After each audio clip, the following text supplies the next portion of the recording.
or I think the official title is SK Planet StarCraft 2 Pro League Season 2. Which doesn't actually make sense because there was no StarCraft 2 Pro League Season 1. It was a Brood War Pro League, but you know, whatever. It's their Pro League. They can call it whatever they want. It's not my problem. Anyway, sim number 3 is going to be Reality for Khan, a Terran player, versus Flying for Gungjin Stars. Now, at the beginning of last season, Reality was one of the more promising players on Khan.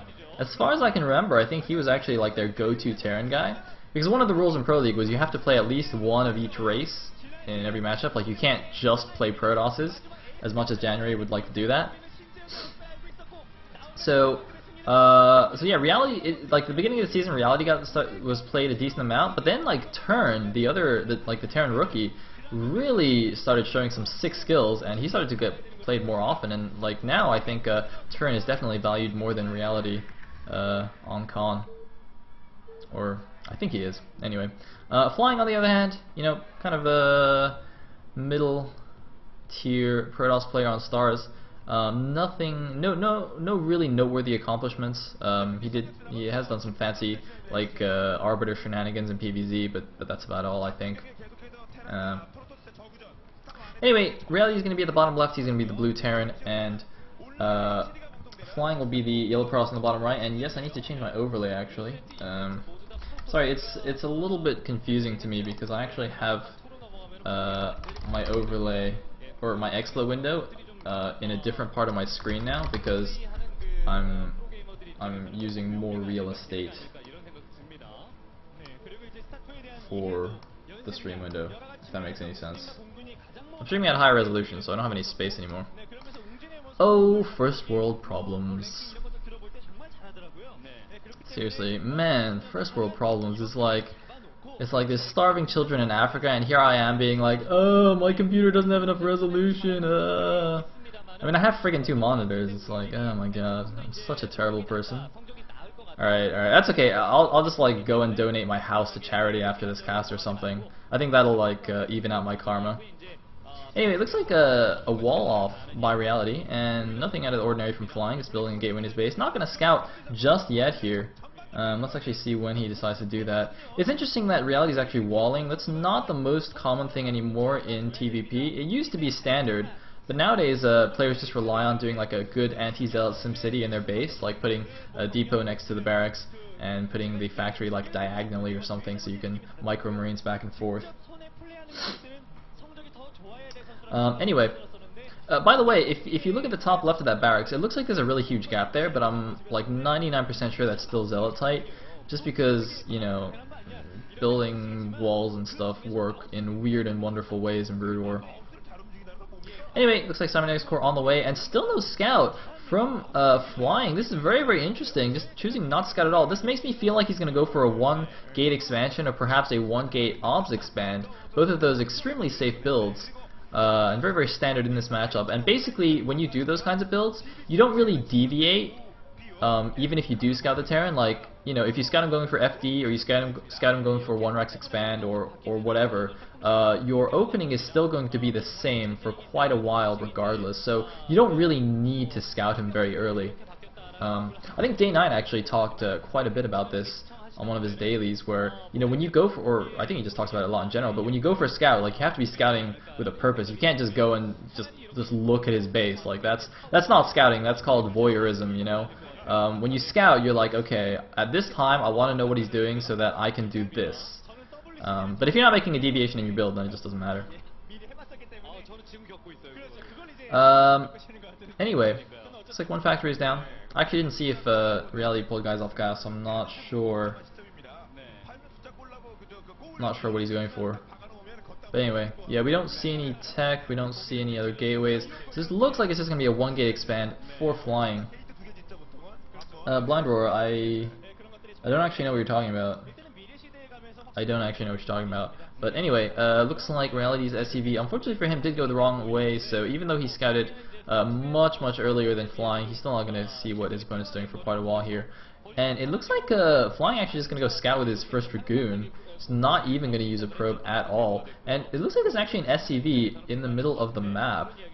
for some reason. I guess he might be just hiding there. So, or no, oh wait, no, that's actually a Marine. Whoa!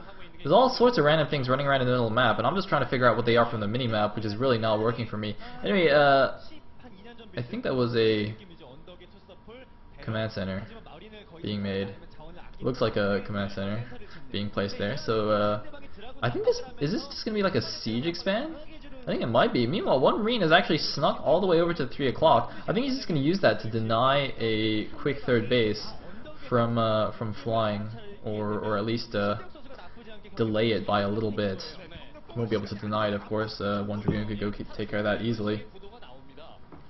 But anyway, the first Dragoon walking over to the turn base, not going to do much. The first siege tank is out, and there is a wall, so yeah, absolutely nothing that guy can do. With just one gateway's Dragoons, flying can't do anything too aggressive now.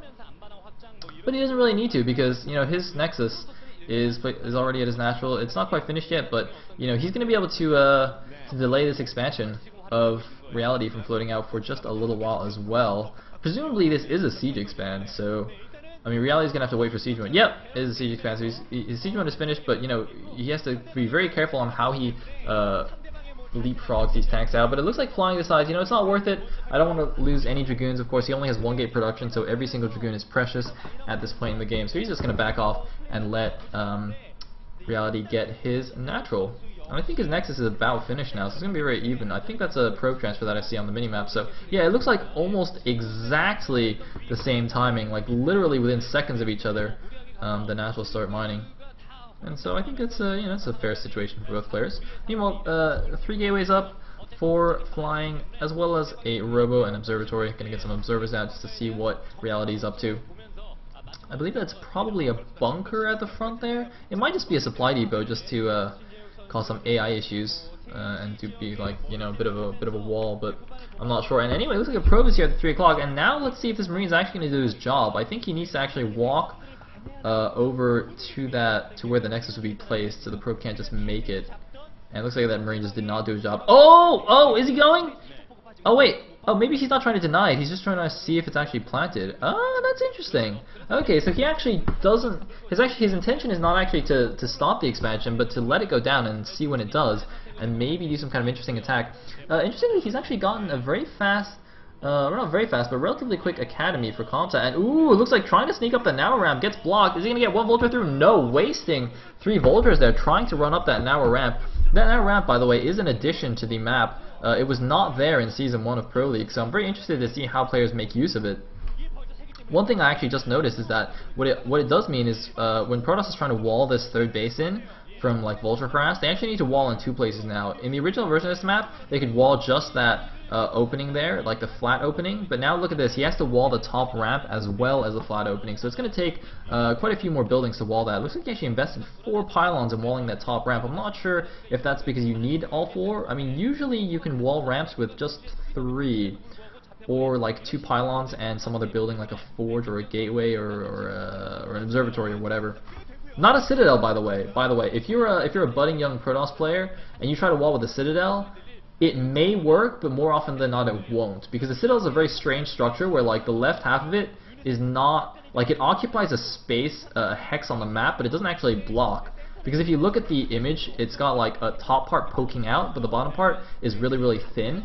So Vultures can actually easily run through it. And hold that thought though, Dragoon's going in. It looks like Flying is going to go for a break here. He's sniping these siege tanks. He's trying to target them down. He didn't target down that red one. Oh my god, a Spider Mine doing huge amounts of damage. Is it going to be enough? It's going to be a very close trade here, and it looks like the last 2 Dragoons are going to flee. I think that was... I think that was actually okay for both players. I mean, Flying did lose a lot of Dragoons there, but he did snipe down like 4 siege tanks or something, and picking off siege tanks this early in the game is very, very crucial. If you don't let the Terran get up that solid core of tanks, that is just so crucial. But a nice little intercept on the probe transfer. Unfortunately for him, only 1 Vulture there, so that's going to limit the amount of damage that he's going to do. But a nice move nonetheless. It looks like 3 kills on the Vulture. Can he get a 4th? I think he will get 1 more kill and not even actually die. I think the mine actually went off on those Dragoons as well. So, oh, looks like one person complaining about stream or the sound volume. I hope it's okay. The volume should actually be a lot better, by the way, because I'm using a standalone microphone now rather than a headset one. So it's not like right against my mouth, and hopefully it's got like better stuff. I don't know how sound stuff works, man. That shit's complicated, but you know, I paid a lot of money for it, so I hope it's actually nice. Anyways, back to the game. It looks like Stargate already down, adding on gateways as well. So going up to that Arbiter tech, now that he's got his third base up and running, and getting his infrastructure up with those gateways. It looks like he actually doesn't have a forge. Wait, did he actually have a forge in his main? I actually can't remember. But you should usually have a forge by now. That's the standard timing in PvT. You get your forge around the time when your third base is going up or is up, and you can get some upgrades and also get like a cannon at at your third to help defend against this vulture harass. So, oh, looks like Reality trying to do some fancy vulture hopping there over the pylons. One trick you can do is you lay a bunch of spider mines like in the same spot, and it causes your vultures to stack across the pylons. Boxer actually very famously did this in a game against the Protoss on some old school map that I can't remember, but yeah, I know that it's like part of a Pimpus Plays VOD or something like that. It's actually very difficult to do, by the way, because normally the game doesn't let you place like two Spider-Mons on the same spot anyway. So like you have to do some kind of weird shift clicking nonsense. I'm actually not 100% sure what the technique is for it. I can never do it myself, but of course I'm a newbie Protoss player. What do I know? In the meantime, looks like Flying is setting up his fourth base here. Of course, Protoss does want to stay one base ahead of the Terran in the mid and late game. So, you know, now that Reality's got his third base, Flying going for his fourth. There's actually one Vulture up there at the top right. It does get cleaned up by Dragoons. I like this, by the way, that Flying is being active with his Dragoons, clearing out Spider Mines in the middle of the map. You don't want to let the Terran place too many of those downs. It gives him map vision. It can just randomly kill your units, especially if you go to the late game and you just have these big groups of Zealots running around. If you just eat a couple of Spider Mines, you just take so much damage from the splash because the Zealots clump up together. So I really like how active he's being with his Dragoons. It's actually now that I think about it, it's very similar to in StarCraft 2 when you're playing against a Zerg player and you're trying to like limit his creep spread, so you run around sniping creep tumors and whatnot. It's a very similar idea, except I guess that Spider Mines can actually kill you and creep tumors can't. But yeah, apart from that, it's like the same thing. Huh. Anyway, I mean, a very nice fortified position here for Reality. I don't think it'll be worth it for Flying to try and attack this. Reality looks like he's just going to do the standard, you know, turtle up on 3 bases, macro up a beastly Terran army, and just go and kill the Protoss. In the meantime, though, he's going to do a bit of harass here. He's got a dropship moving out. There's one observer that's kind of in the area that the dropship will go to. Ooh, barely missing it, actually. Wow, bit of a lucky dropship here. Not getting that observer. I think Flying actually did see it move out, so he was looking for it and couldn't find it. Yeah, see, he's already moving his Dragoons into position, so he definitely knew that it was somewhere on the map. He just didn't know exactly where it was going. And oh, he's actually going to drop this 3 o'clock base because it is in fact walled in, so the Protoss units, at least the Dragoons, won't be able to come in and help it. But there are 2 cannons there, and it looks like making a mistake here, sieging the cannon in range, or sieging the siege tank in range of the cannon. Oh no! Losing a siege tank to a cannon, that is not something you want to do as a Protoss. That is a very embarrassing mistake to make, honestly. Ay. Oh man, that's not good. Man, he had a nice opportunity there. Although, I mean, I don't think it would have done too much damage anyway, considering Flying was, you know, fairly on the ball about getting a shuttle up there with some Zealots, but he could have got some nice shots off on the probe line there. I mean, you know, a bunch of probes were just transferred there. Interestingly, it doesn't look like Flying has invested in observer speed.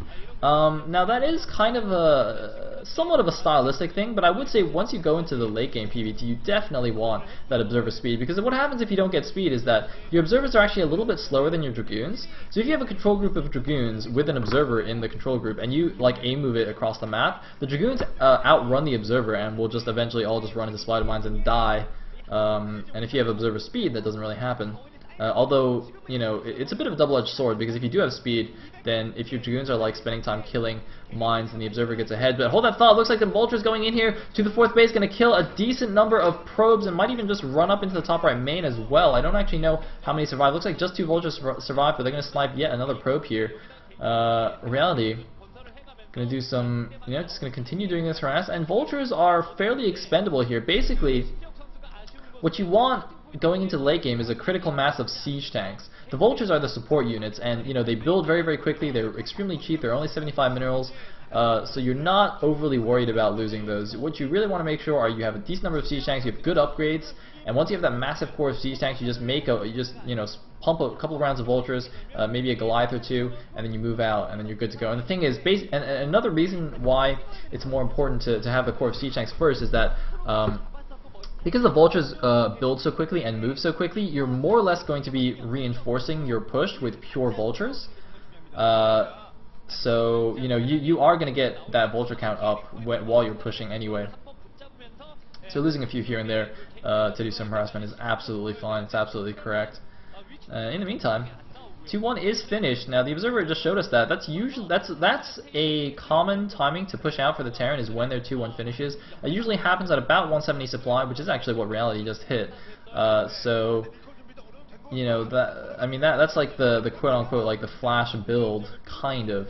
Well, no, I guess it is. Turtling up on 3 bases, going for 2-1. It's going for a 2-1 push. Flash was doing that a lot. I'd say a year ago. Lately he's been doing some other deviations, but anyway, looks like a recall going in here, but EMP going. Whoa! Looks like the Arbiter gets the recall off anyway. Talk about Protoss imbalance here. Reality cannot be happy about that. He had the turrets in position. He hit his recall. I'm 99% sure that recall hit, but unfortunately it just worked out where the recall just gets through anyway. That does happen, and it looks like he's actually going for a counterattack here. Very strange decision considering his army was actually not that far out on the map. Looks like he's actually going to try and just hold this off with his reinforcing units, and this is going to be very interesting. So basically both players have their forces somewhat split here. There was a lot of units recalled into the main base, so now this ground force that's kind of defending against the Terran push is a lot weaker, but Reality's got to be very careful, because generally when your forces get split, that favors the Protoss. The Terran is the one that really wants to have just a giant ball of units just rolling through and killing everything. Meanwhile, the Protoss units still alive in the main base, continuing to pick units off as they pop from the factories. The supply count is actually fairly close here, about 140 for each player, just dropping down now because there is another engagement here attempting to break this push. There's a lot of siege tanks, and there is a science vessel ahead of them to detect.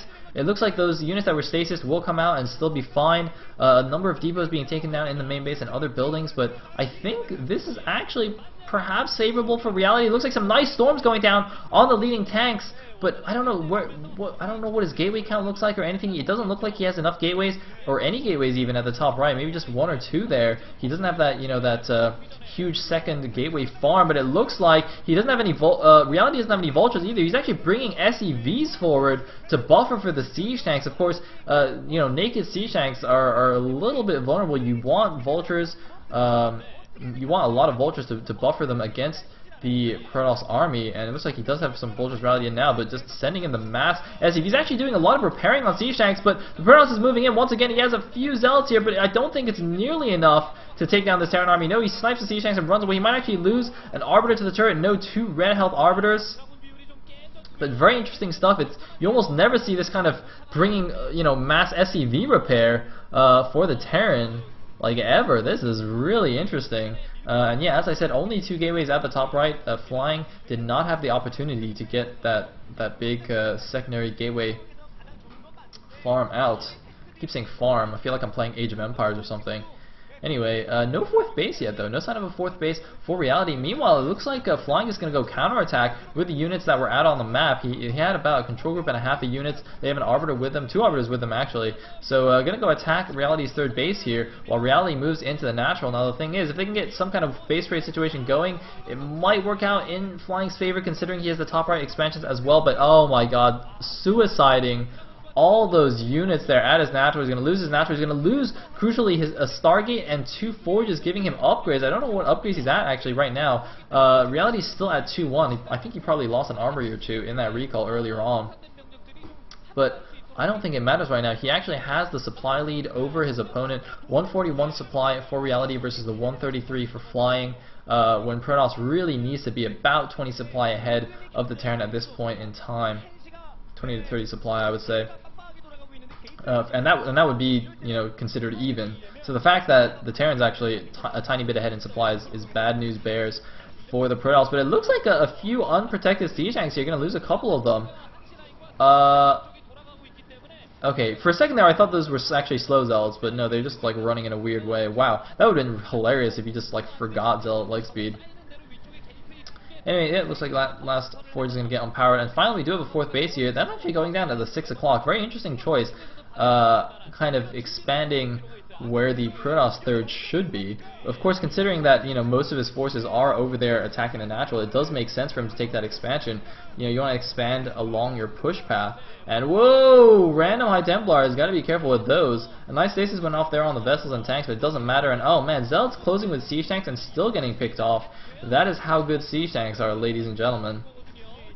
And Flying just desperately trying to do what he can against his Terran army. I mean, he knows that this is the deciding game in the Brood War best of 3, the Brood War part of this series. Does not want to lose it for his team. Although, having said that, I mean, you know, Woongjin Stars, they are supposed to be the team that is strongest at StarCraft 2, so even if they drop the Brood War best of 3, you know, they can still make a comeback by winning the StarCraft 2 best of 3 and then the StarCraft 2 ace match. So I definitely wouldn't count them out of it yet, even if Flying loses this game, which it looks like he is going to do. Some nice storms, though, as the Terran army walks in to the expansion, just a valley of storms. But I don't think it's going to be enough. Flying, he's playing his heart out, doing a defensive recall. Actually, defensive recall is going to save the expansion. Wow. Flying, actually, I don't know, can he make a comeback in this game? That would be nuts. He was down on supply, he was looking pretty dead here, but it looks like actually the Terran army has been significantly worn down, and the thing is, once you lose that, you know, the big core of tanks, once your army gets down to this small size, actually the Protoss army becomes much more cost efficient. The Terran mech army is only cost efficient in when you have decent numbers, you know, and you have a good position, you know, with your spider mines in position, your tanks behind your vultures and whatnot. But if you're all spread out like this and you don't have the best position and the Protoss is engaging you with like single control groups of units against yours as well, the Protoss is actually going to be a lot more cost efficient.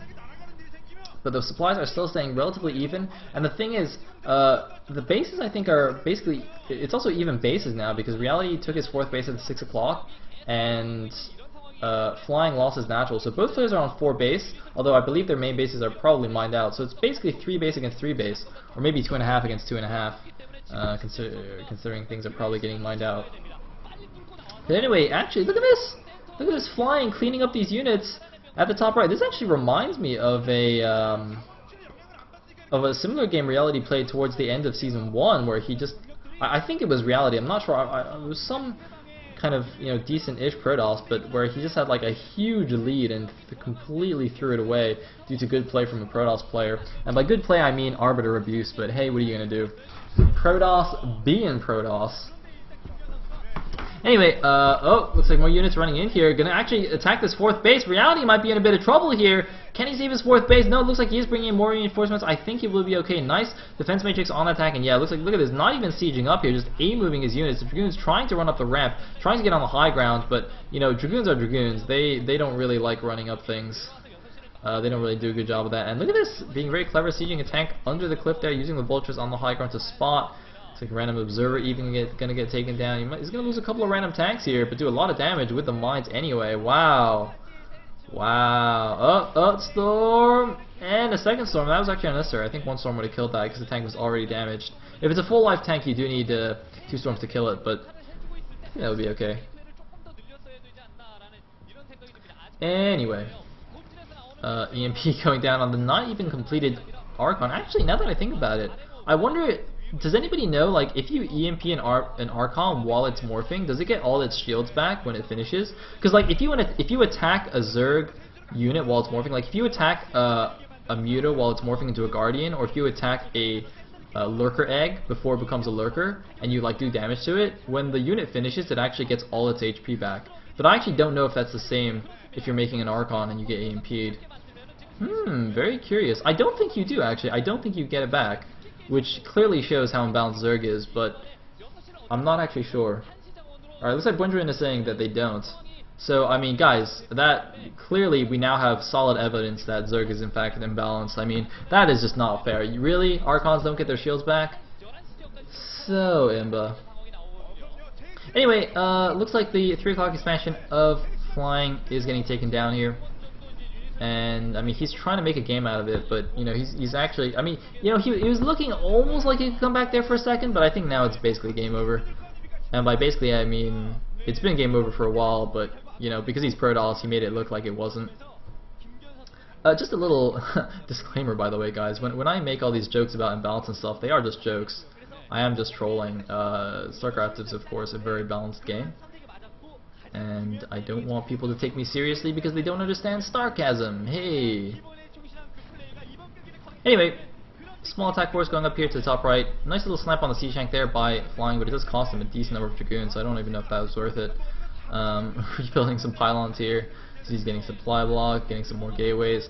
Looks like he's actually might be able to break out of his own main base finally. But it's a little bit late. Oh god. Oh, nice storm, but those mines though might do some damage. Oh no, it looks like everything died before the mines could even go off. And flying actually needs to just GG out here. And there's the GG. Finally, reality is able to close it. I gotta say though, I applaud flying for his efforts. He actually made me think that he would make a comeback there for a second. Just for a split second there, I thought that Protoss might actually imbalance, but then I remembered that Terrans have siege tanks, and all hope was lost. So yeah, reality is going to take the game, and that means Samsung.com will win the Brood War part of this best of 7 series, but don't go anywhere, guys, because we have some StarCraft 2 action coming up, and apparently that's what Stars is good at.